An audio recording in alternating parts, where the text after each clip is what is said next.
पक्षी हैं आप लोग, कहां से गठबंधन हो जाएगा भाई? कांग्रेस इतनी बड़ी गिद्ध है, गिद्ध के साथ कैसे तोता मैना बाकी के लोग रहेंगे? आपको तो कुछ मांस वास नहीं मिलेगा ना, मरा हुआ जो खोजते रहते हैं आप लोग, तो आप लोग तो साथी लोगों को नोच के खा जाएंगे। कहां से कोई आपके साथ रहेगा?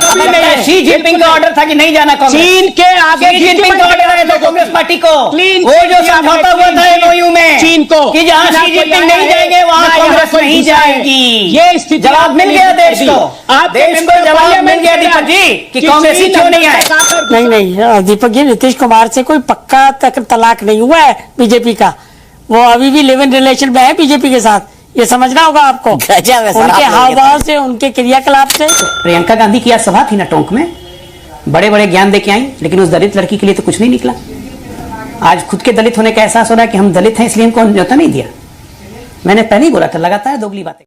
जय श्री राम दोस्तों, welcome to my debate show. आज की डिबेट बहुत ही शानदार होने वाली है। आज की डिबेट अजय आलोक और अभय दुबे के बीच होने वाली है। आपको पता होगा कि अभी भारत ने हाल ही में G20 की सफल अध्यक्षता की है, जिससे और प्राइम मिनिस्टर नरेंद्र मोदी ने हमारे पूरे भारत के नेताओं को आमंत्रित किया था, जिससे अजय आलोक और अभय दुबे में जोरदार बहस हुई। यह डिबेट बहुत ही शानदार होगी, अंत तक जरूर देखें। अगर चैनल पर पहली बार आए तो लाइक करें, सब्सक्राइब करें तथा कमेंट करना ना भूलें। बिल्कुल नहीं है। जो सत्ता के नशे में डूबी हुई अहंकारी सरकार भारत के महामहिम राष्ट्रपति को निमंत्रित नहीं करे नए सदन के उद्घाटन में, उनसे अपेक्षा क्या कर सकते हैं? सदन के बाहर लिखा हुआ है जो ये वक्तव्य दे रहे हैं, हमारे सनातन धर्म का मूल मंत्र उदार चरिता नाम तू वसुधैव कुटुंबकम। उदार चरित्र के लोग पूरी वसुधा को कुटुंब मानते हैं, और आप अपने ही लोगों को, खड़गे साहब नेता प्रतिपक्ष है राज्यसभा में, अगर आमंत्रित कर लेते तो क्या आपका मान घट जाता? आज मेरा सीधा आरोप है कि प्रधानमंत्री जी जो इतना अपनापन और प्यार दिखा रहे हैं, ये उत्तर प्रदेश में बुरी तरह धोसी की जो हार हुई है उससे भयाक्रांत हैं। अब इनको इस बात का आभास हो गया है कि 24 में इनकी सरकार आने वाली नहीं है। ये सिर्फ प्रतिपक्षी दलों के साथ ही दुर्व्यवहार नहीं किया। G20 है क्यों? G20 का प्लेटफॉर्म इसलिए बना है कि वो क्लाइमेट चेंज पर चर्चा करे, वो सस्टेनेबल डेवलपमेंट पर चर्चा करे, वो जियो पॉलिटिक्स से जियो इकोनॉमिक की तरफ डाइवर्ट हो गया। मैं पूछना चाहता हूं प्रधानमंत्री जी से छोटी छोटी 3-4 बातें। प्रधानमंत्री जी ये बताइए, अमेरिका GSP से बाहर हो गया, जनरलाइज सिस्टम ऑफ प्रेफरेंस, जिसमें 1000 आइटम हम एक्सपोर्ट किया करते थे अमेरिका को, क्योंकि वो हमारा ट्रेड प्लस पार्टनर था। और उसने आरोप लगा के, ट्रंप साहब के समय आरोप लगाया उसने कि भारत हमारी अर्थव्यवस्था पर कुठाराघात कर रहा है, इसलिए हम अब ड्यूटी फ्री इंपोर्ट को अलाउ नहीं करेंगे। ये कहते रहे कि नहीं हम कन्विंस करा लेंगे, हम मना लेंगे। प्रधानमंत्री जी जब ट्रंप से गले मिले थे उसी दिन उन्होंने निर्णय ले लिया था। प्रधानमंत्री जी, अमेरिका पेरिस कन्वेंशन से बाहर हुआ, क्लाइमेट चेंज के भारत को नुकसान हुआ, क्या आपने बात की इस संदर्भ में? आपने कोई चर्चा नहीं। इस सज्जन को क्या तकलीफ है भाई, क्या तकलीफ है इनको? देखिए दीपक जी, अभी अभय जी ने जितनी बातें कही और मैंने जितने सवाल उठाए थे, चाहे वो राहुल गांधी के विदेश दौरे पे जो उन्होंने बयान दिए हैं, चाहे इनके G20 के सम्मेलन के दौरान घटिया घटिया वीडियो जारी करने के बारे में, चाहे इनके G20 के बारे में इनके प्रवक्ताओं द्वारा बकवास करने के बारे में, जो ताकि विश्व के सामने हमारी छवि खराब हो सके, चाहे G20 के बारे में राहुल गांधी के बारे क्या क्या विचार निकले हैं, चीन के बारे में क्या क्या विचार निकले, एक भी सवाल का इन्होंने जवाब नहीं दिया। ये बेतुके सिर पैर की बातें बोलते रहे कि ग्रीन की प्रधानमंत्री बात नहीं की, क्लाइमेट चेंज की बात नहीं की। चुना हुआ बहरापन, चुरा हुआ अंधापन रहता है ना, तो आदमी को पता नहीं चलता है। 2 दिन से टीवी लगता है नहीं देख रहे हैं। फर्स्ट सेशन क्या था? वन अर्थ में क्या बात हुई है? सिर्फ क्लाइमेट चेंज की बात हुई है, जिसपे सारे देशों ने अपने कमिटमेंट दिखाई है, लेकिन सुनना तो है नहीं। प्रधानमंत्री की अच्छी बात कहां से सुनेंगे? सारे राष्ट्राध्यक्ष, पूरा विश्व तारीफ कर रहा है भारत की और प्रधानमंत्री के नेतृत्व की, वो बात हजम कैसे होगी? अरे विदेशी मेहमान आए हुए थे, वहां भी नाराज फूफा की तरह बिहेव करते रहे, कुछ तो शर्म कीजिए। बेच के शर्म खा गए, इन्विटेशन नहीं दिया तो ये नहीं दिया वो नहीं दिया। जिसको इनवाइट किया था वो तो आए ही नहीं। आपने तो अपॉर्चुनिटी मिस की है, आपने अपॉर्चुनिटी मिस की है। और आप कौन सा अपना INDIA गठबंधन कहते हैं, विपक्षी गठबंधन? विपक्ष, पक्षी हैं आप लोग, कहां से गठबंधन हो जाएगा भाई? कांग्रेस इतनी बड़ी गिद्ध है, गिद्ध के साथ कैसे तोता मैना बाकी के लोग रहेंगे? आपको तो कुछ मांस वास नहीं मिलेगा ना, मरा हुआ जो खोजते रहते हैं आप लोग, तो आप लोग तो साथी लोगों को नोच के खा जाएंगे। कहां से कोई आपके साथ रहेगा? रुको जरा, सबर करो। बोला देखिए दीपक जी, प्रतीकात्मक विरोध एक होता है और वो हमारा नैतिक अधिकार है। मैं अजय आलोक जी से मैंने सारी सैद्धांतिक बातें की, जो उस G20 सम्मेलन की बातें थी। मैं जानता हूं ना ये जवाब प्रधानमंत्री जी के पास है। प्रधानमंत्री जी ने वादा किया था इस देश को 2014 से कि काले धन पर कड़ी कार्रवाई करूंगा, और G20 में मुझे बताइए ना क्या रेजोल्यूशन पास किया प्रधानमंत्री जी ने काले धन का, कभी बोला टेलीविजन के सामने आकर बता दीजिए मुझे। क्यों? क्योंकि सिर्फ अडानी जी के पापों पर पर्दा डालना है आपको, इसलिए जो आर्थिक हालात कर दिया। आप ब्रिक्स नेशन की ले लो, G20 में ले लो, पर कैपिटा जीडीपी हमारी लोएस्ट है, पर कैपिटा इनकम हमारी लोएस्ट है, हेल्थ में हमारी स्पेंडिंग सबसे कम है, सोशली हम लोग उन सारे देशों से कोविड के क्राइसिस में सबसे बदतर तरीके से परफॉर्म किया। आप जानते हैं फॉल्कन 2000 प्लेन 1-1 करोड़ रुपए में एक यात्री प्रधानमंत्री जी ने बुलाया उस लॉकडाउन के पहले देश के सुपर रिच लोगों को, पूरी की पूरी स्टोरी की है लोगों ने उस पर, और हमारे मजदूरों को, हजारों लाखों मजदूरों को दर बदर की ठोकर खाने के लिए सड़कों पर मरने के लिए छोड़ दिया प्रधानमंत्री। मैं ये आग्रह करना चाहता हूं कि आप पीयू की रिपोर्ट पढ़िए।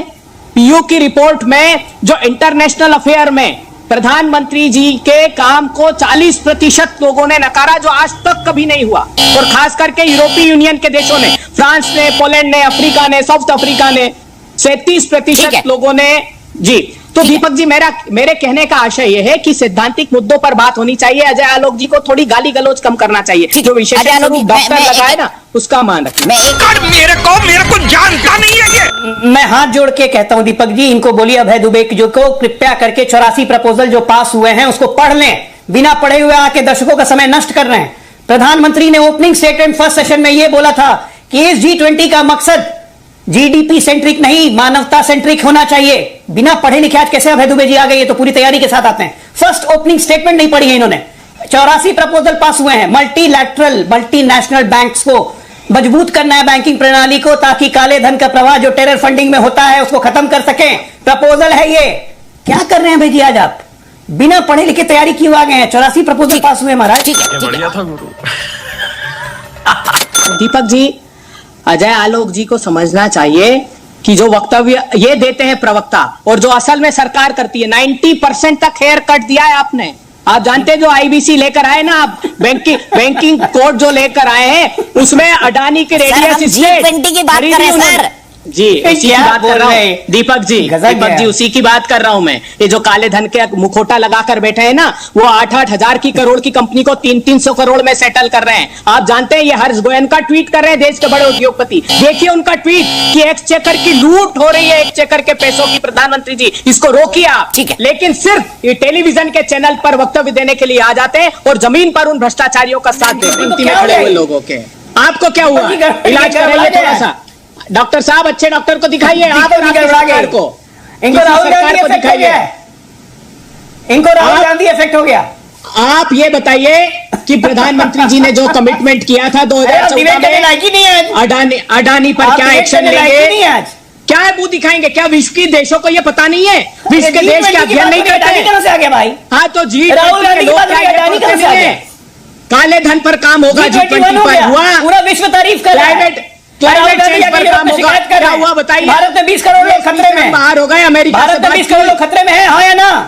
अरे 140 खतरे में साहब, आपकी सत्ता की सरपरस्ती में सबके संसाधन छीन रहे। सिर्फ 2 धन। ये देखिए, ये 140 खतरे में, तो आप क्यों बैठे हुए? भागिए ऐसे खतरे में। आप ऐसे कैसे भागे? लड़ेंगे खतरे में होने के बावजूद आपसे। आप तो चाहते हैं कि 2 ही खतरे में भागे।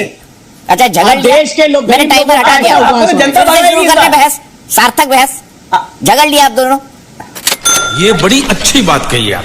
आज ही राजस्थान में टाइमर एक दलित औरत की फिर बलात्कार करके हत्या कर दी गई। खड़गे जी के मुंह से कुछ नहीं निकला। दलित है ना वो लड़की, जो मरी है मात्र 14 साल 15 साल की है, उनकी पोती से भी छोटी होगी। सो प्रियंका गांधी की आज सभा थी ना टोंक में, बड़े बड़े ज्ञान दे के आई, लेकिन उस दलित लड़की के लिए तो कुछ नहीं निकला।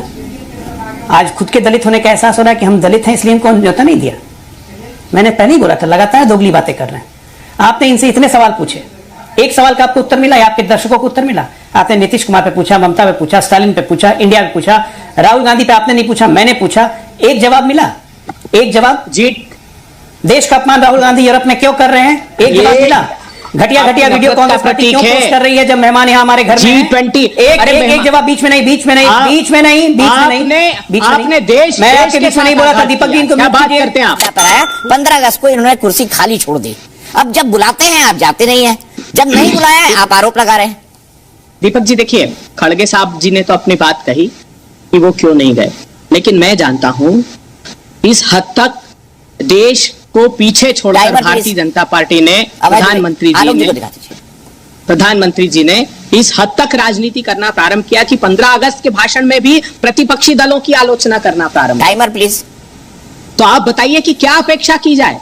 ये कभी हुआ है आज तक आजाद भारत के इतिहास में कि कोई देश के प्रधानमंत्री ऐसा कहे, विदेश जाकर कह दें कि 14 के पहले भारत में पैदा होने में ही शर्म आती थी? पूरे देश के नागरिकों का अपमान कर दिया प्रधानमंत्री। हो सकता है कि यह भी एक मानसिकता रही हो। आज भी हम अपेक्षा कर रहे थे और इसमें क्या फर्क पड़ता अगर खड़गे साहब को बुलाते? अच्छा, हम सब लोग मिलकर, और आज भी हमने समूचे विश्व के सम्मुख एकजुटता का परिचय दिया। लेकिन क्या प्रधानमंत्री जी वो परिचय देते हैं? क्या प्रधानमंत्री जी अपने वक्तव्यों और व्यवहार के अंतर को कम करते हैं? ये हमको देखना होगा। G20 के बेसिक सैद्धांतिक विषयों पर बात होती है, हमने इकोनॉमिक अफेयर्स पर बात करनी है। हमको सोचना चाहिए, लगातार पूरा देश कह रहा है, parliamentary standing committee on commerce कह रही है कि हमारा MSME स्पॉइल हो गया क्योंकि अनवांटेड चीजों को हम चीन से इंपोर्ट कर रहे हैं, बेवजह इंपोर्ट कर रहे हैं। उन्होंने साइकिल का, खिलौने का, बहुत सारी इंडस्ट्रियों का एग्जाम्पल भी दिया है। क्या हम उस पर हम ऐप बैन करते हैं और ये मैसेज अजय आलोक जी डिबेट करते हैं कि देखिए करारा जवाब चीन को दे दिया? आज बहुत बड़ी चुनौती हमारे सम्मुख है। चीन और रशिया जो ऑल वेदर अलाई था, उसने पार्टिसिपेट नहीं किया। मैं मानता हूं कोई जियोपॉलिटिकल सिचुएशंस है, मगर फिर भी इसको अच्छे परिप्रेक्ष्य में नहीं देखा जाता। जब भारतीय जनता पार्टी कहती कि एक वैश्विक बड़े नेता प्रधानमंत्री जी हैं, तब ये सुनिश्चित करना था कि वो पार्टिसिपेट करें और हम अपने मसलों को उनके सम्मुख रखें बायलैटरल्स में। क्यों नहीं रखा हमने पिछली भी 2 मीटिंग की और ये कहा गया कि प्रधानमंत्री जी ने बात की है चीन से और अब हम निर्णायक भूमिका में हैं। 20 वार्ता हमारी चीन के साथ हो गई, वो हमारी जमीन खाली करने को तैयार नहीं है, वो एग्रेसिव स्टैंड लिए हुए। सबसे बड़ी बात अभी डिबेट में अभय दुबे जी ने बहुत बड़ी बात बोल दी। इन्होंने कहा कि हमारे ऑल वेदर अलाई थे रशिया और चीन। चीन कब से हमारा ऑल वेदर? रशिया साहब माफ करना, स्टेटमेंट सुनो कांग्रेस में, वो स्टैंड सुनो। रशिया और चीन, रशिया और चीन एक बीच में नहीं बोलिए, बीच में मत बोलिए जी, चलाइए। सुनिए, आप बोल चुके हैं, आप रुक जाइए, चलाइए। रशिया और चीन हमारे ऑल वेदर अलाई है। ये दीपक भी चलाइए एकदम, इसलिए एकदम चलाइए। रशिया और चीन हमारे ऑल वेदर अलाई थे, वो दोनों नहीं है। चलाइए दीपक, आपसे ज्यादा मैं चुनौती के साथ कहता हूं, चलाइए, बिल्कुल चलाइए। और आपको जवाब भी मिल गया कि कांग्रेस पार्टी क्यों नहीं आई? कभी नहीं। शी जिनपिंग का ऑर्डर था कि नहीं जाना कांग्रेस। चीन के आगे शी जिनपिंग का ऑर्डर आया था कांग्रेस पार्टी को। वो जो समझौता हुआ था MOU में चीन को कि जहां शी जिनपिंग नहीं जाएंगे वहां कांग्रेस नहीं जाएगी। ये स्थिति जवाब मिल गया देश को, देश को जवाब मिल गया दीपक जी कि कांग्रेस ही क्यों नहीं आए। और नहीं देखा जा रहा यार, नहीं देखा। नहीं दीपक जी, नीतीश कुमार से कोई पक्का तलाक नहीं हुआ है बीजेपी का। वो अभी भी लिव इन रिलेशन में है बीजेपी के साथ, ये समझना होगा आपको। उनके हाव भाव से, उनके क्रियाकलाप से। नहीं सुनिए ना, सुनिए, अरे ये फैक्ट भी सुनिए ना बात को। सवाल नीतीश बाबू करेंगे, देखिए। और ना मोदी जी इस निचले स्तर पे सोच रहे हैं कि खड़गे साहब को इन्विटेशन नहीं किया, उनको नहीं किया, उनको नहीं किया। देखिए, वो विश्व के नेताओं के साथ बैठ के विश्व की सोच रहे हैं और प्रोग्राम विजन क्या दे रहे हैं? 1 अर्थ, 1 फ्यूचर, 1 फैमिली। तो दिमाग वहां लगा हुआ है उनका कि यहाँ लगा हुआ है? देखा इंडिया में क्या हो रहा है, क्या नहीं हो रहा। नहीं, मतलब समझिए इस बात को आप, मैं हकीकत बता रहा हूँ। उस आदमी को चिंता है कि ये यूरोपियन कॉरिडोर कैसे बनेगा, उस पर काम करने के लिए लगे हुए। इतना सफल आयोजन, इतना सफल प्रोग्राम, हर वर्ल्ड का राष्ट्रीय अध्यक्ष अप्रिशिएट कर रहा है और इतने तरीके से संपन्न करना, ये उसमें भी मीन मिनट निकालने की कोशिश कर रहे हैं। G20 रात्रि भोज में पश्चिम बंगाल के मुख्यमंत्री ममता बनर्जी के शामिल होने पर कांग्रेस खासा नाराज है। पार्टी के वरिष्ठ नेता अधीर रंजन चौधरी ने ममता के डिनर में शामिल होने के फैसले पर सवाल उठाया और पूछा कि ऐसा करने से उनका गठबंधन मोदी सरकार के आगे कमजोर नहीं होगा। तंज कसते हुए कहा कि अगर वह रात्रि भोज में शामिल नहीं होती तो कुछ नहीं होता, आसमान नहीं गिर जाता। अधीर रंजन की इस कमेंट पर टीएमसी ने भी पलटवार किया। उन्होंने अधीर रंजन चौधरी को भी नसीहत दे डाली। G20 शिखर सम्मेलन के सफल समापन ने भारत का नाम पूरे दुनिया के सामने बढ़ाया है। उधर विपक्षी गठबंधन इंडिया में G20 को लेकर अलग अलग विचारधाराएं सामने आ रहे हैं। दरअसल राष्ट्रपति द्रौपदी मुर्मू ने G20 डिनर के लिए विपक्षी नेताओं को आमंत्रित किया था, जिसमें ममता बनर्जी और नीतीश कुमार समेत कई विपक्षी नेता शरीक हुए। कांग्रेस के वरिष्ठ नेता अधीर रंजन चौधरी को ममता का डिनर में जाना नहीं भाया। उन्होंने पश्चिम बंगाल की ममता बनर्जी पर तंज कसा। अधीर रंजन ने ममता के डिनर में शामिल होने के फैसले पर सवाल उठाया और पूछा कि इससे नरेंद्र मोदी की नेतृत्व वाली सरकार के खिलाफ उनकी स्थिति कमजोर नहीं होगी। पश्चिम बंगाल कांग्रेस अध्यक्ष यह जानने को भी आतुर दिखे कि क्या तृणमूल कांग्रेस सुप्रीमो के G20 रात्रि भोज में भाग लेने के पीछे कोई अन्य कारण था। इंडिया टुडे के हवाले से कांग्रेस नेता ने रात्रि भोज में उनकी उपस्थिति पर चुटकी लेते हुए कहा, अगर वह रात्रि भोज में शामिल नहीं होती तो कुछ नहीं होता, आसमान नहीं गिर जाता, महाभारत अशुद्ध नहीं होता, कुरान अशुद्ध नहीं होती। कांग्रेस नेता ने कहा कि जब कई गैर भाजपा सीएम रात्रि भोज में शामिल होने से बचते रहे तो दीदी एक दिन पहले ही दिल्ली चली गई। उन्होंने इस अवसर पर केंद्रीय गृह मंत्री अमित शाह और उत्तर प्रदेश के मुख्यमंत्री योगी आदित्यनाथ के साथ एक ही कमरे में भाग लिया। टीएमसी ने चौधरी पर पलटवार करते हुए कहा, बनर्जी इंडियन ब्लॉक की प्रमुख समर्थकों में से एक है, उन्हें प्रशासनिक दृष्टिकोण से पालन किए जाने वाले प्रोटोकॉल के बारे में सिखाने की जरूरत नहीं है। गौरतलब है कि टीएमसी प्रमुख ममता शनिवार को होने वाली डिनर पार्टी के लिए शुक्रवार को दिल्ली पहुंची।